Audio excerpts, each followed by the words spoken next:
Hello guys, welcome back to YouTube channel. आज हम देखेंगे Power BI interview questions and answers. जो question explain करूंगा वो 2+ ईयर्स के लिए पूछे गए थे। सो वन बाय वन हम डिस्कस करते हैं यहाँ पे। तो पहला क्वेश्चन था कि roles and responsibility of Power BI developer into the project of end to end, right. जब पावर बीआई डेवलपर काम करते हैं तो उनका क्या क्या रिस्पॉन्सिबिलिटी होता है। तो as a Power BI developer used to understand requirements and transform raw data into interactive reports using Power Query, data modeling, and DAX. I collaborated with data engineer and business analyst to extract data, define KPIs, and implement row level security. उसके बाद फिर हम पहले क्या करते हैं, देखो पहले हम रिक्वायरमेंट अंडरस्टैंड करते हैं। पहले रिक्वायरमेंट अंडरस्टैंड करने के बाद फिर जो भी हमें इंटरेक्टिव रिपोर्ट्स बनाना है उसको है ना पावर क्वेरी यूज़ करके और डाटा मॉडलिंग करके डैक्स करके हम मतलब रिपोर्ट बनाते हैं। उसके पहले भी हम क्या करते हैं कि बिजनेस एनालिस्ट को कनेक्ट करते हैं। बिजनेस एनालिस्ट जो भी BRD document, business requirement document में ऑल टाइप के रिक्वायरमेंट उन्होंने मेंशन किए वाले रहते हैं, उसको कनेक्ट करके हम अंडरस्टैंड करते हैं। उसके बाद डाटा सोर्स चूज करते हैं, पावर क्वेरी में जाके डाटा क्लीन करते हैं, डाटा मॉडलिंग करते हैं, डिफरेंट टाइप्स के सिंपल और कॉम्प्लेक्स लेवल के डैक्स यूज़ करके हम रिपोर्ट क्रिएट करते हैं। जब रिपोर्ट क्रिएट करने के बाद फिर क्या होता है कि पावर बीआई सर्विस में हम पब्लिश करते हैं। पब्लिश करने के बाद फिर हमें उसको शेड्यूल रिफ्रेश करना होता है। कनेक्टिंग गेटवेज करके हम शेड्यूल रिफ्रेश करते हैं और ऑप्टिमाइज परफॉर्मेंस देते हैं। पर उसके पहले भी क्या करते हैं, used to verify the numbers in SQL. SQL में हम वेरीफाई करते हैं कि जो भी हमने केपीआईज यूज़ किया है, मतलब क्वेरी फायर करके हम एसक्यूएल सर्वर में क्वेरी फायर करके हम चेक करते हैं कि हमने जो किया है वो सही किया है नहीं। That is the roles and responsibility. यहाँ पे देखो पावर बाय डेस्कटॉप पहले ही रहता है। उसके बाद डाटा सोर्स हम चूज़ करके फिर उसको जब हम रिपोर्ट बनाते हैं, जब पावर बाय सर्विस में शेड्यूल मतलब सर्विस में शेयर करते हैं, उसके बाद फिर हम यहाँ पे मतलब गेटवेज यहाँ पे मेंशन किया है तो हम डेली बेसिस में रिफ्रेश करते हैं। उसके बाद फिर हम जो भी हमें रिपोर्ट दिख रहा है वो हम शेयर करते हैं, किसी को, क्लाइंट को और यूज़र को शेयर करते हैं और वो इजीली वहाँ पे देख सकते हैं ना। तो moving to the next question, which data sources did you used in the project. तो यहाँ पे है ना Power BI supports variety of different data sources. एक 200+ डाटा सोर्सेज अवेलेबल है यहाँ पे। डाटाबेसेस है, क्लाउड प्लेटफॉर्म से, फाइल्स है, ऑदर से। और डाटाबेस में एसक्यूएल सर्वर रहता है, ओरेकल, माईएसक्यूएल। क्लाउड प्लेटफॉर्म में एज्यूर, एडब्ल्यूएस। फाइल्स में Excel, CSV, JSON, XML. Other SharePoint बोल सकते हैं, Snowflake, Google Sheets, Power Apps. Data sources are chosen based on business needs, data availability. So as per the client requirement हम database जो भी data जहाँ पे store किया है वहाँ पे क्या करते हैं वो चूज़ कर सकते हैं ना। उसके बाद फिर in financial analytics project I used SQL server, Excel, REST APIs. यहाँ पे मल्टीपल टाइप्स के हम डाटा सोर्स चूज कर सकते हैं। Moving to the next question, what time does the schedule refresh happens. आपको पता है कि Power B allows automatically data refresh at interval like daily, hourly और रियल टाइम स्ट्रीमिंग। यहाँ पे फ्री अकाउंट रहता है, no schedule refresh happens in the free account. Pro account में 8 टाइम्स पर डे होता है, प्रीमियम अकाउंट में 48 times per day होता है। डायरेक्ट पे में लाइव कनेक्शन रहता है, इसलिए यहाँ पे डाटा रिफ्रेश करने की जरूरत नहीं है, यहाँ पे ऑटोमेटिकली डाटा रिफ्रेश होता है। Use case in a sales performance dashboard, we schedule refresh every 4 hours to update sales in inventory and customer orders. This ensures that management had near real time insights. Manager को real time क्या क्या present है वो दिखता है। Suppose अभी different types की e commerce website रहते हैं ना, जैसे कि मंत्रा है, फ्लिपकार्ट है, अमेजोन है। तो क्या करते हैं पीपल्स वहाँ पे मतलब उस वेबसाइट पे विजिट करते हैं, ऐप्स पे विजिट करते हैं और क्या करते हैं कि परचेज आइटम परचेज करने का ट्राई करते हैं। परचेज करने के बाद वो क्या करते हैं, पहले ऐड टू कार्ड करते हैं, फिर उसके बाद परचेज करते हैं। फिर क्या होता है कि वो ऑर्डर करते हैं यूजिंग दैट फ़ोन पे और कैश ऑन डिलीवरी, गूगल पे। तो ऑटोमेटिकली क्या होता है कि वहाँ पे वहाँ के मैनेजमेंट को पता जाता है कि इन्होंने इतने इतने टाइप के आइटम्स परचेज किए और वहाँ से फिर क्या होता है डाटा जो होता है लेस होता है ना। लेस होने के बाद फिर उनको पता चलता है कि कहाँ पे क्या हो रहा है।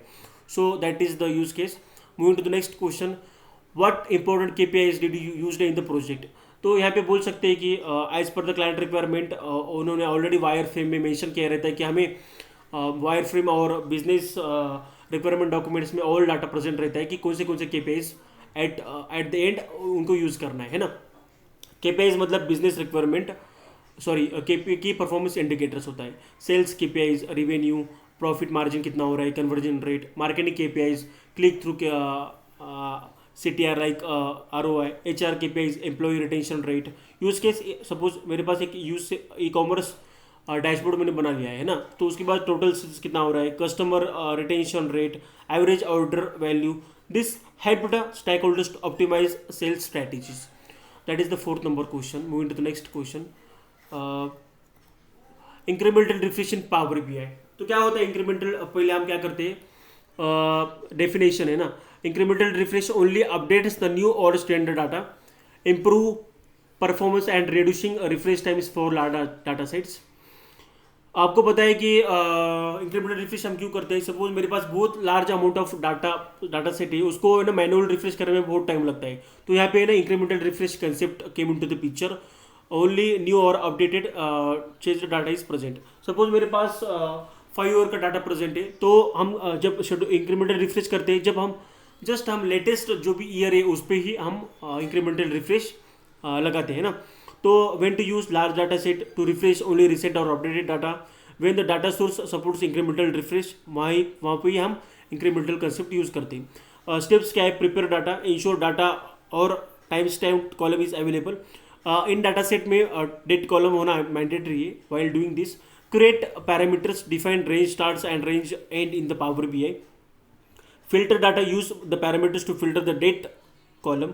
Set incremental refresh, right click on the table, select the incremental refresh and configure the refresh settings. उसके बाद 5, publish to the Power BI service for automated incremental refresh. This method speeds up data refresh by updating only the most recent data. वहाँ पे most recent data update हुआ वाला दिख जाएगा। Moving to the next question, that is 6 number.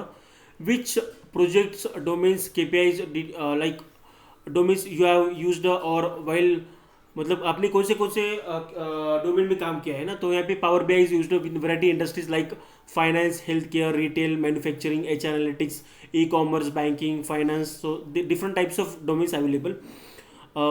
Use case क्या है, in a telecom analytics project, customer churn rate, revenue per user, network, downtime reports. This enabled the company to identify at risk customers and reduce churn. मतलब इससे क्या पता चलता है कि company मतलब कस्टमर्स क्यों चर्न हो रही है, राइट है ना। तो हम इसको सोल्यूशन फाइंड इजीली कर सकते हैं using that report. Moving to the next question, team size in the project. तो पावर BI प्रोजेक्ट जब करते हैं तो टिपिकली स्मॉल टीम्स रहते हैं, 3 to 5 मेंबर्स प्रेजेंट होते हैं, जैसे कि स्टार्टअप, स्मॉल स्केल्स कंपनी में। Medium team size 6 to 10 members available रहते हैं मिड साइज कंपनीज में। लार्ज टीम्स अवेलेबल रहती है 10+ मेंबर्स एंटरप्राइज लेवल प्रोजेक्ट्स, जैसे कि MNC कंपनी, वहाँ पे 10+ members in one particular project रहते हैं ना। यूज केस क्या रहते हैं, in insurance analytics project our team had 7 members. जो भी इंश्योरेंस एनालिटिक्स प्रोजेक्ट था उसमें 7 मेंबर थे, जैसे कि 2 पावर BI डेवलपर्स थे, 2 डाटा इंजीनियर्स थे, 1 बिजनेस एनालिस्ट था, 1 QA टेस्टर था, 1 प्रोजेक्ट मैनेजर था।